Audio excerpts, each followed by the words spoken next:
में अश्वनी कुमार, जैसा कि आप सभी को पता ही है कि हमारे 33 देवताओं में से एक हैं।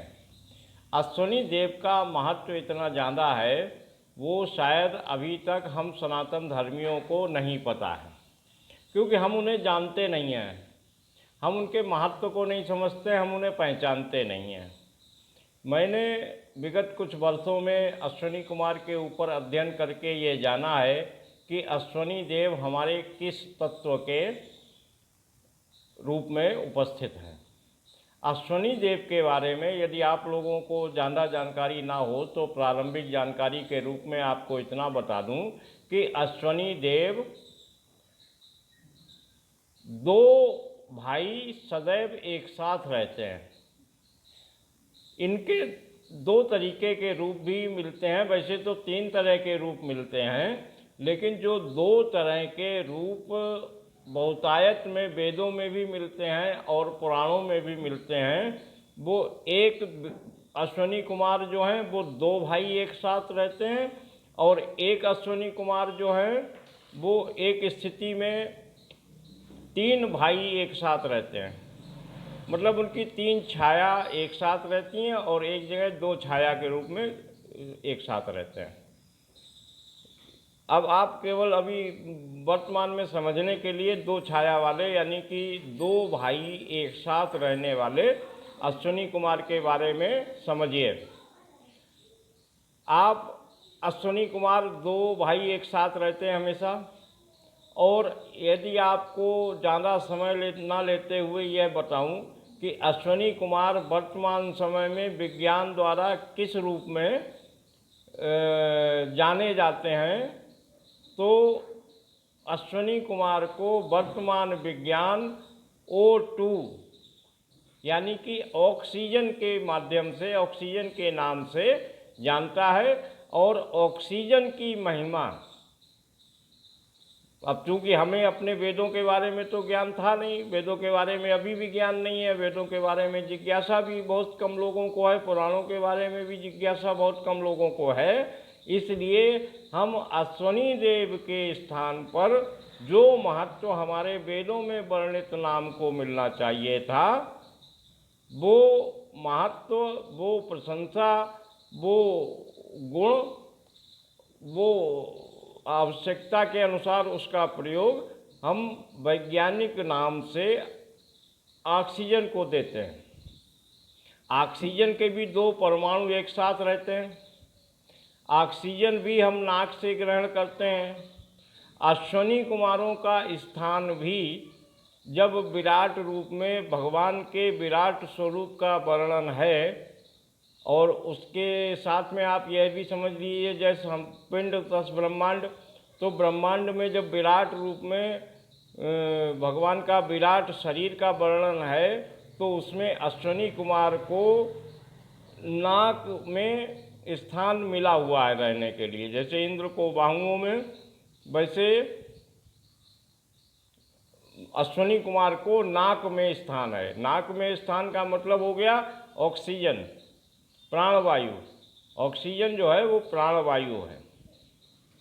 तो हम अपने पुराणों, अपने वेदों का अध्ययन तो करते नहीं हैं, इसलिए हमें जानकारी नहीं मिल पाती है। आज हम इस YouTube के माध्यम से इस पूरी पृथ्वी पर यह ज्ञान फैलाना चाहते हैं कि अश्वनी कुमार जो वेदों में वर्णित हैं, वही हमारे विज्ञान द्वारा हमें बताया जाता है कि यह ऑक्सीजन है, O2, और ये O3 भी एक होते हैं। जो हमारे यहाँ त्रय छाया है, त्रिनक्षत्र अश्वनी कुमार हैं, वो त्रिछत्र अश्वनी कुमार ओजोन के रूप में हमारी पृथ्वी को चारों तरफ से घेरे हुए हैं। यही वर्णन हमारे वेदों में और पुराणों में मिलता है। तो कहीं कोई भ्रम की स्थिति जब नहीं रही, तब हमने आप लोगों के लिए यह वीडियो बनाकर प्रस्तुत किया। इसमें मैं आप लोगों का ज़्यादा समय और ज़्यादा मस्तिष्क भी प्रयोग नहीं करूंगा कि मैं आपको वेद की फ़ोटो डालूं, पुराण की फ़ोटो डालूं। अभी आप इतना समझ लीजिए कि हमारे जो विज्ञान हमें ऑक्सीजन के नाम से जिस तत्व का परिचय करवाता है, जिस तत्व का बोध करवाता है, वह हमारे अभी जो ऑक्सीजन के बारे में एक बात और आपको बता दूं कि अभी विज्ञान को ऑक्सीजन के बारे में जितना पता है उससे बहुत ज़्यादा ऑक्सीजन के बारे में जानकारी अश्वनी कुमार के रूप में हमारे वेदों में अभी भी है। यदि कोई केमिस्ट या फिजिक्स का जानने वाला, केमिस्ट्री और फिजिक्स का जानने वाला विद्वान हमारे अश्वनी कुमार पर कोई खोज करना चाहे तो उसको विश्व ख्याति मिलने की अपार संभावनाएं हैं। यदि आपका बच्चा फिजिक्स अथवा केमिस्ट्री में विज्ञान से स्नातक, परास्नातक अथवा पीएचडी कर रहा हो तो आप यह हमारी वीडियो उस तक अवश्य पहुंचाएं। कोई जानकार, किसी का मित्र हो तो उस तक अवश्य पहुंचाएं, उसको बहुत बड़ी सफलता मिल सकती है। मैं तो चूँकि विज्ञान का छात्र भी नहीं हूँ, केवल वेदों का अध्ययन करने के उपरांत जो थोड़ी बहुत जानकारी मिली है वह आप तक YouTube के माध्यम से साझा कर रहा हूँ। और YouTube पर भी मेरे बहुत सारे सब्सक्राइबर भी नहीं है, हमारी वीडियो कोई बहुत ज़्यादा लोगों तक पहुँच भी नहीं पाती है। इसको भी आप लोग हमारी मदद करें और प्रसारित करने की कृपा करें। तो अश्वनी कुमार को आज से आप लोग ऑक्सीजन 2 मान लें। अश्वनी कुमार के बारे में ये तथ्य लगभग सभी को पता होगा कि अश्वनी कुमार को वेदों में और पुराणों में वैद्य कहा गया है। वैद्य मतलब चिकित्सक। और वर्तमान स्वरूप में ऑक्सीजन के बगैर कोई भी गंभीर चिकित्सा नहीं की जा सकती, यह भी आप लोगों को पता होगा। किसी को भी कोई भी गंभीर रोग हो जाए तो उस रोग की रोकथाम के लिए, यानी कि शरीर को उस बीमारी से निजात दिलाने तक के लिए ऑक्सीजन देना परम आवश्यक होता है। तो वो वैद्य भी हैं। ऐसा कोई तथ्य वेदों में नहीं है जिसको प्रमाणित ना किया जा सके। बस अंतर यही है कि उसको किस रूप में कौन समझता है। अब ये कथाकार तो समझने से रहे, खैर उनकी आलोचना मैं करना उचित नहीं समझता हूँ। किसी की भी आलोचना नहीं करनी चाहिए। जिसको जितना ज्ञान मिलता है वो उसका प्रचार करता है और सभी लोग आनंद में रहें। और इस वीडियो की आप लोगों से विनम्र निवेदन है कि पहले तो इसको स्वयं सब्सक्राइब कर लीजिए। मैं समय समय पर इससे संबंधित प्रमाणों को भी YouTube के माध्यम से आप लोगों को देता रहूँगा। और दूसरी बात, इसको लाइक कर दें। तीसरी बात, इस पर कमेंट लिख दें।